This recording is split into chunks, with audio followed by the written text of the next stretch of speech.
नमस्कार, मैं हूं आपके साथ दीपक भदौरिया। आप देख रहे हैं उत्तर प्रदेश एक्सप्रेस। यूपी कांग्रेस कार्यकर्ताओं के लिए अच्छी खबर है सामने आई है, जहां पर अमेठी से कौन चुनाव लड़ेगा इसको लेकर भी सस्पेंस खत्म हो रहा है। कांग्रेस पार्टी सूत्रों के अनुसार राहुल गांधी अमेठी से पार्टी के प्रत्याशी हो सकते हैं। पार्टी की ओर से इस बारे में संकेत दिया गया है। राहुल गांधी 26 अप्रैल के बाद अमेठी सीट से अपना नामांकन भरेंगे। तब तक दूसरे चरण में वायनाड में मतदान हो चुका होगा, जहां से वह अभी पार्टी प्रत्याशी हैं। पार्टी का मानना है कि अब भी गांधी परिवार को इन परंपरागत सीटों पर अधिक प्रचार की आवश्यकता नहीं है। शायद इसी वजह से अब तक पार्टी ने दोनों ही सीट अमेठी और रायबरेली पर अपने पत्ते खोलने से परहेज किया है। दरअसल उत्तर प्रदेश के अमेठी सीट पर आगामी 20 मई को 5वें चरण में मतदान हुआ है और 27 अप्रैल को यहां पर नामांकन की प्रक्रिया शुरू होगी।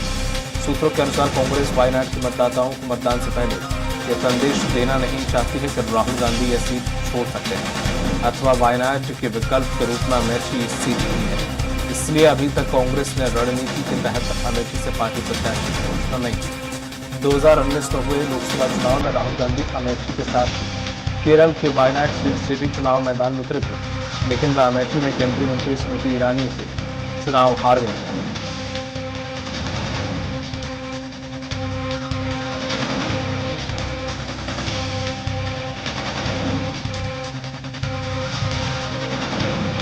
अधिक जानकारी के साथ जुड़ गए हैं उत्तर प्रदेश संपादक राघवेंद्र त्रिपाठी। राघवेंद्र सर, जिस तरह से देखा जाए फिर से ये कयास लगाए जाने लगे हैं या सूत्रों के हवाले से खबर आ रही कांग्रेस राहुल गांधी को इस सीट से उतार दे, क्योंकि रॉबर्ट वाड्रा, हम कल डिस्कस कर रहे थे कि रॉबर्ट वाड्रा हो सकता है कि इस पर सीट से उतारे जाएं। ये वहाँ की जनता भी मांग कर रही है, लेकिन राहुल गांधी को इस सीट पे उतारना और ये कांग्रेस की गलतफहमी इसे कहीं कि वो ये सोचती है कि इन सीटों पर चाहे रायबरेली हो चाहे वो अमेठी हो कि वहां पर प्रचार की जरूरत नहीं है, कि वो कांग्रेस के अभी भी परंपरागत सीटें हैं। देखिए दीपक जी, कांग्रेस अभी भी उहापोह की स्थिति में है। बाकी दल जहां चुनाव प्रचार अभियान में जुटे हैं, समाजवादी पार्टी भी 2 रैलियां कर चुकी है, योगी आदित्यनाथ 18 से अधिक रैली कर चुके हैं, प्रधानमंत्री मोदी की उत्तर प्रदेश में 2 रैलियां, 1 रोड शो हो चुके हैं। लेकिन कांग्रेस के लोग अभी रायबरेली से कौन लड़ेगा, अमेठी से कौन लड़ेगा, इसी उहापोह में पड़े हुए हैं। हालांकि उत्तर प्रदेश कांग्रेस कमेटी के कई नेता कल दिल्ली गए थे, वहां पर उन्होंने केंद्रीय नेतृत्व से बातचीत की। केंद्रीय नेतृत्व ने आश्वासन दिया कि बहुत जल्दी तस्वीर साफ होने वाली है। चूंकि राहुल गांधी जी केरल की वायनाड सीट से चुनाव लड़ रहे हैं, ऐसे में 26 अप्रैल के बाद ही वह तय करेंगे कि लड़ना है या नहीं लड़ना है। लेकिन इतना जरूर कहा गया कि वह चुनाव लड़ेंगे।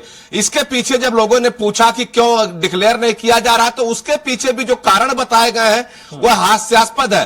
कांग्रेस की शीर्ष नेतृत्व का मानना है कि अगर अभी से अमेठी से राहुल गांधी का नाम डिक्लेयर कर दिया जाएगा तो हो सकता है कि वायनाड को लोग इससे बुरा मान जाएं और यह मानने लगे कि राहुल गांधी अगर अमेठी वायनाड दोनों जगह से चुनाव लड़ते हैं तो वायनाड की सीट छोड़ सकते हैं।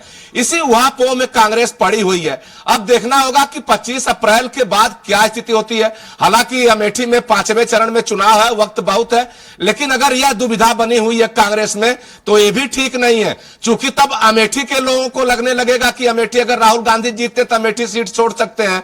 तो कहीं न कहीं कांग्रेस को अपना स्टैंड क्लियर करना पड़ेगा। रही बात रायबरेली की, रायबरेली में भी कोई तस्वीर साफ नहीं हो पा रही है। इसके पहले अमेठी से हुआ कि रॉबर्ट वाड्रा जी को चुनाव लड़ाया जाएगा, लेकिन कांग्रेस के अंदरूनी जो सियासत है, जो अंदरूनी गुटबाजी है, उसमें भी कोई आम सहमति नहीं बन पा रही है। तो ले देकर एक नाम बचा है राहुल गांधी का। अगर राहुल गांधी अमेठी में आते हैं तो तय मानिए कि कहीं न कहीं स्मृति ईरानी के मुकाबले एक जोरदार चुनावी मुकाबला देखने को मिलेगा। अगर राहुल गांधी रायबरेली या अमेठी से चुनाव नहीं लड़ते हैं तो उत्तर प्रदेश में कांग्रेस को बहुत मशक्कत करनी पड़ेगी अपनी उपस्थिति दर्ज कराने के लिए, चूंकि जनता में एक संदेश जा चुका है कि कांग्रेस के बड़े नेता उत्तर प्रदेश में चुनाव लड़ने से डर रहे हैं, कतरा रहे हैं। इस भ्रम को तोड़ना होगा। इस जो यह कयास चल रहे हैं, इस कयास पर विराम लगाना पड़ेगा कांग्रेस नेतृत्व को। अब देखना होगा कितने जल्दी कांग्रेस नेतृत्व इस कयास पर विराम लगाता है। लेकिन इतना जरूर है, जो केंद्रीय नेतृत्व ने कल कहा है कि राहुल गांधी अमेठी में चुनाव लड़ेंगे, यह उत्तर प्रदेश के कांग्रेसियों को एक सुकून देने वाली खबर है। अब इंतजार किया जाएगा 25 अप्रैल का। देखना होगा कि क्या 25 अप्रैल के बाद राहुल गांधी अमेठी में नामांकन करने आते या नहीं करने आते हैं। जब विलंब का वजह पूछा गया तो कहा गया भैया यह तो हमारे घर की सीट है, यहाँ पे बहुत प्रचार करने की जरूरत नहीं है। अरे आपके घर की सीट थी, 2019 में भी थी, लेकिन आप चुनाव वहां से हार चुके हैं, नई जमीन तैयार करनी पड़ेगी। स्मृति ईरानी लगातार 2 साल से वहां पे काम कर रही है, चुनाव की तैयारी कर रही है। सांसद तो 5 साल से हैं, लेकिन 2 साल से लगातार बूथ वाइज, सेक्टर वाइज, मंडली समीक्षा सब अपने कार्यकर्ताओं को सहज रही है। हर घर में, हर गांव तक एक राउंड चक्कर लगा चुकी है। ऐसे में अगर कांग्रेस सोचती है कि रायबरेली और अमेठी में प्रचार की जरूरत नहीं है, जिस स्टेट की राजनीति धर्म के आधार पर और जात के आधार पर तय होती है, जहां विकास का कोई एजेंडा न होता है, वहां पे अगर इस तरह की गलतफहमी कोई भी दल पालता है तो उसे थोड़ा सा अपनी गलतफहमी को दूर करना पड़ेगा। राहुल गांधी अगर अमेठी से चुनाव लड़ना चाहते हैं तो उन्हें अपना स्टैंड क्लियर करना पड़ेगा, ताकि जो जिला अध्यक्ष से लेकर ब्लॉक स्तर के कार्यकर्ता हैं वह जनता के बीच जा सके और अपने लिए वोट मांग सके। जी दीपक जी। बिल्कुल, लेकिन जिस तरह से हमेशा से राहुल गांधी 2-2 सीट पर खड़े होकर दोनों तरफ, दोनों नाव में पैर रखते हैं। पिछली बार ठीक है, वो फर्स्ट दफा था कि जब समझ में आया कि अमेठी और वायनाड से उन्होंने किया, लेकिन अब लोग समझ चुके हैं कि 2 बार से अगर पैर 2 नाव में रखोगे तो ऐसे काम नहीं चल पाएगा। आप जीतोगे तो दोनों जगह से जीतोगे, फिर कहां जाओगे? ये तो आप एक तरीके से ऑप्शनल रख रहे हो, चाहे अमेठी को रखो चाहे वो वायनाड को रखो, तो वहां की जनता ऑप्शनल अपने आप को शायद महसूस ना कर पाए। और यहाँ अमेठी में अगर बात करें, आप स्मृति ईरानी ने जिस तरह से काम किया है और जो जमीनी स्तर पर वो लोगों से मिलती हैं, और अभी उनका घर गृह प्रवेश था, उसमें भी उन्होंने आम जनता को भी इन्वाइट किया हुआ था। वो अपनेपन से जिस तरह से लोगों को ट्रीट करती हैं, अब लग रहा है कि अमेठी वो पुरानी अमेठी नहीं रही है। देखिए, कोई भी संसदीय क्षेत्र हो, उसको अपना बनाने लिए बड़ी मशक्कत करनी पड़ती है। राहुल गांधी जी से एक चूक हो गई कि जब चुनाव हारे तो 5 साल तक अमेठी का रुख नहीं किया। बीच में एक बार कांग्रेस न्याय यात्रा जब निकली थी तो अमेठी के रास्ते गुजरे थे, उसके बाद से अमेठी वासियों के सुन नहीं ली। अमेठी वासियों को भी यह बात कहीं कहीं साल रही है, खटक रही है कि जिस परिवार के लिए उन्होंने कई दशक एक निष्ठा दिखाई, एक ईमानदारी दिखाई, वह परिवार अगर एक बार चुनाव हारने के बाद मुंह मोड़ लेता है तो कहीं न कहीं दुखद है। और इस मिथक को तोड़ना भी चाहिए था कांग्रेस के लोगों को। हालांकि सोनिया गांधी जी भी रायबरेली से सांसद रही, 5 साल में एक बार भी नहीं आई, अब वह राज्यसभा जा चुकी है। तो अगर इस तरह की बेरुखी होगी तो कहीं न कहीं जनता को भी अपना मन बदलना पड़ता है।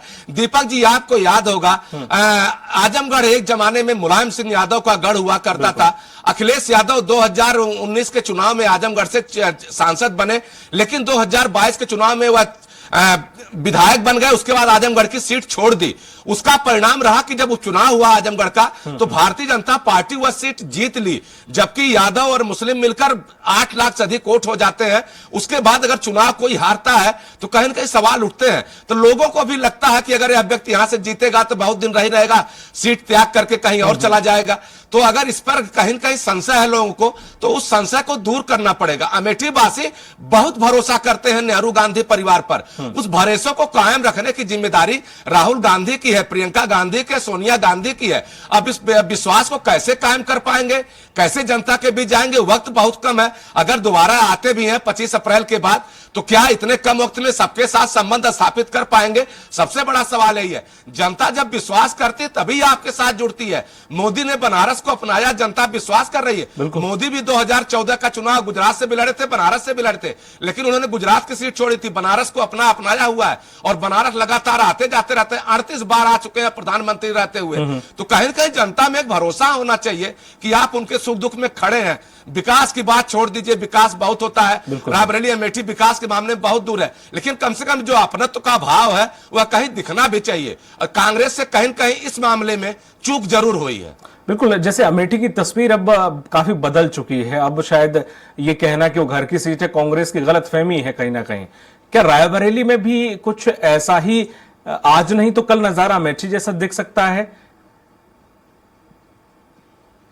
देखिए दीपक जी, नजारा दिख रहा है 2022 से। जब विधानसभा के चुनाव हुए तो रायबरेली में कांग्रेस का एक एमएलए जीता है, न तो अमेठी में कांग्रेस का एक एमएलए जीता है। जब आप 5-5 विधानसभाओं में अपने एक विधायक को नहीं जिता पा रहे हैं तो लोग सुबह चुनाव का भी परिदृश्य बदलता है। वही नेता होते हैं, वही विधायक होते हैं जो जनता के बीच जाते हैं, वोट मांगते हैं, जनता के काम करवाते हैं। तो कम से कम एक दौर था कि जब कांग्रेस सभी सीटों पर रायबरेली अमेठी में जीता करती थी। एक दौर था सभी विधायक अमेठी रायबरेली से कांग्रेस के हुआ करते थे। धीरे धीरे समीकरण बदला तो समाजवादी बहुजन समाज पार्टी ने भी डेरा जमाया। अब भारतीय जनता पार्टी है। हालांकि 2 सीटें समाजवादी समाजवादी पार्टी अमेठी में जीती थी, लेकिन वो भी उन दोनों लोगों ने भी राज्यसभा के चुनाव में पाला बदल लिया। राकेश प्रताप ने क्रॉस वोटिंग कर दिया, समाजवादी पार्टी से किनारे हो गए हैं। और महाराजी देवी जो गायत्री प्रजापति की पत्नी है, उन्होंने वह वोट डालने ही नहीं आई, तो कहीं न कहीं तो भी समाजवादी पार्टी से दूरी बना चुकी है।